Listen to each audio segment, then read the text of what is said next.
Hi, I'm Bart Hanson. I'm the owner and lead instructor for CrushLivePoker.com. The following hand comes from our call-in show that we record live at 2 p.m. Eastern Time every Monday.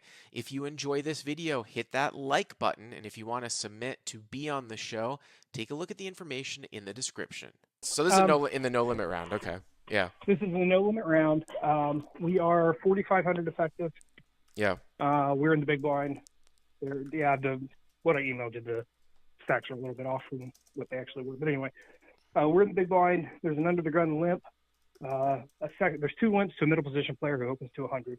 All right. So two Next, limps, yeah. MP1 to 100. Yeah. MP2 calls. Mm-hmm. The hijack calls. Okay. Folds to me in the big blind. I have ace of clubs, ace of diamonds. Okay. I three bet to 600. Okay, so you do take that larger size, and we had a caller before where the guy went a little bit small. So you make it 600. Yeah, in these club games where players like to call us anything, I like to take really large three bet sizing, especially out of position. Do the club games take a rake, or is it time? It's a flat fee for the whole night. Oh, okay. That's So similar you to pay Oregon 20, too. yeah, Yeah, oh, that's great. Okay. yeah, it's $25 seat fee for the entire night. Why would anybody go to a casino then when you have that going on, and you could probably do all kinds of shenanigans in the club too, right? Where people aren't going to bother you, like in the casino. Like, make up your own Yeah, rules and stuff like, just not it's a lot looser, I would yeah, feel like. It's it interesting. is. It Yeah, is. yeah. I mean, they rein in a little bit. There's no button straddles, only under the gun straddles, which I like. Mhm. Mhm. Different. There's some other things, but So you make it yeah, I 600. don't play. So two I limps. make it 600. Yeah, MP1 to Two limp. 100, Yeah. MP2 calls, hijack calls. You have ace of clubs, ace of diamonds. You make it 600. Yep. Okay. Folds back to the hijack, Okay. who is the only caller. So the Um, pot is like 1400, 1500, something like that. 15. 15. 15. Okay. Yeah, a little over 1,500. All right, let's go to the flop. Yep. Flop is 9 of clubs, 9 of diamonds, Mm-hmm. and 7 of hearts.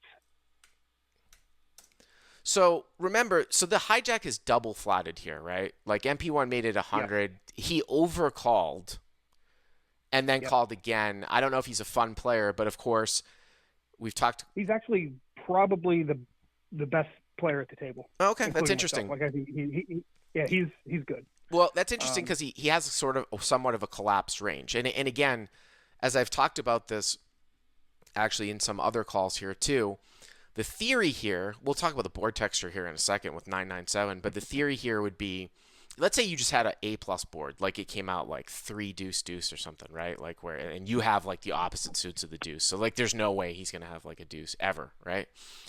right. The theory would be that he has to call down with probably like nines or tens. Like if nines or tens continue to be like over pairs on the run out and he's double flatted basically pre-flop, like he's overcalled the raise, right? Went raise, call, he overcalls, then he calls your 3-bet.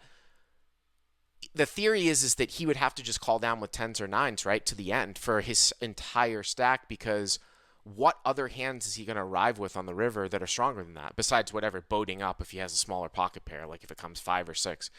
You know what I'm saying? Like that would be the theory. Oh, absolutely. But Yeah. but it's Yep. like, does that happen? Does he understand that? He does. He does. Okay. You'll see by the end of the hand that he does. Yeah, yeah. I mean, here, obviously he can certainly have some nines here. Right. That are flat, like a 8-9 suited, 10-9 suited that go flat, flat. So I don't know if you're allowed to take such huge sizing here with the C-bet on this particular board. There's also hands that No, run pretty I close. I down bet flop. Pretty close with Yeah, equity I too. down bet to 400 on the flop. How much? 4. You bet 400 into 1500. Okay, so here bets 400. Yes. Any Yeah. calls or what? I use kind of that smaller 1/3 Yeah. sizing, 1/3 to 1/4 sizing. Any call? He called pretty quickly. Okay. Yeah. All right. So hijack calls. Yep. Turn is now there's 23. Is that right? Yep. In the Yeah. middle? 23. Yep. 23. Yep. Turn is jack of clubs, So backdoor clubs now. backdoor clubs. Yeah. But I have the ace of clubs in my hand. Yeah. This So I starts block to pretty be much all those this suited starts combos. to become pretty Yeah. close now to whether or not So you're sort of allowed to bet here. we have some history together. There was a hand we played where he had front door clubs had come in. He had check, called, flop, and turn, and value bet river. I had one pair with the ace of clubs blocker, and I just jammed on him. And this was in 2-card, not PLO. And he ended up folding, and I showed him just the naked ace of clubs bluff. Mm-hmm. So he gets kind of sticky against me because he knows that I can be a little bit crazy, I guess. I don't know. Right. So, by the way, when I said some people are saying when I said those cities are shit in Texas, I only meant Houston. How about that? I can acknowledge Dallas and San Antonio might have some nice areas. Okay, so what did you do here on the turn? I led turn again for a little bit bigger this time. I actually led for 900 on the turn. All right, so hero bets 900. And again, this might be one where, like I said, with this newfound time off from live poker that we're going to have for the next 4 to 8 weeks, I've always been wanting to try to delve into some of the solver work, because I feel like even though, yes, live poker is a lot of exploitable, these situations are very interesting to see what would be done at equilibrium, what the bet size would be, and then how to deviate from this with a normal range on a jack turn. I don't know. It doesn't, from the stuff that I've done on Top Section with Conlon, like, I don't know if 900 here as a 40% pot size bet would ever be a thing, just off the top of my head. I think it would, if you were to bet, it would probably be more of a block sizing at equilibrium, like 600 or some shit like that.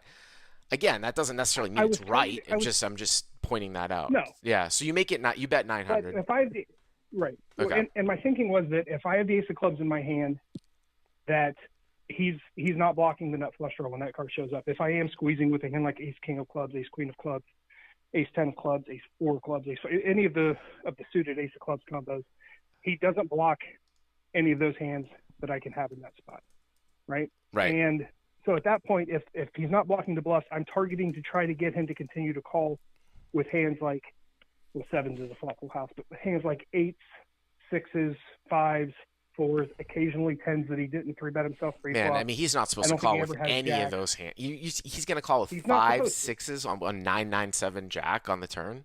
Yeah, I mean, that's the thing.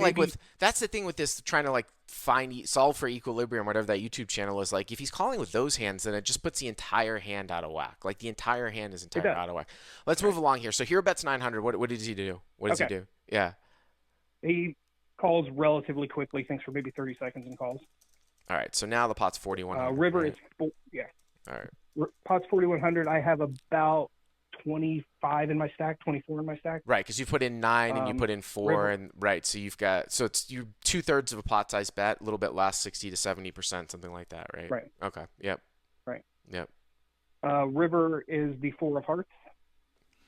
All right, so the final board is 9 of clubs, 9 of diamonds, 7 of hearts, jack of clubs, 4 of hearts, right? MP 1 to 100, call, primary villain overcalls, hero, ace of clubs, ace of diamonds, 3 bets to 600 out of the big blind.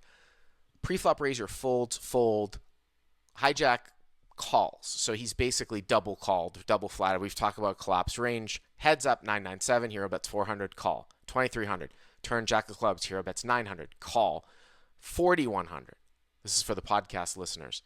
River's the 4 of hearts, 997, jack 4, 2400 left. Now the question is, what do you do? Is that the question here now? Yeah. I mean, listen, if you're going to make the deviation where you're betting 900 on the turn for value because you guys have history, I can't see how this is anything but a shove here. Because how do you end up on a blank river saying, I've run out of value now? It doesn't make sense for you to have run out of value on the 4 of hearts if you're continuing to bet the turn. Now, you could tell me that you're running out of value on the turn. That's fine, but it just doesn't make a whole lot of sense for me not to go for 3 streets here if you are not concerned about the jack of clubs here on the turn. Do you see what I'm saying? Okay. That would be my line of thinking. I mean, it doesn't. I mean, are you like, if you're checking here? There's no real draw that's missed, so I don't know what you're inducing. Remember, you're check calling even at the higher stakes, right? There's 2 reasons to check call the river, right? To induce a bluff and to get someone to value on themselves. I don't think either of those situations is going to happen here. If he has a shitty bluff catching medium strength hand at the end, he's just going to check it back. He's going to hope he wins against ace king. There's really not much that he's going to bluff here There's you no bluff. with. Yeah. So I What did don't he do? He see went the call point. with 8-10 of your heads. Right. So I don't really see the point here in checking at the end. Okay.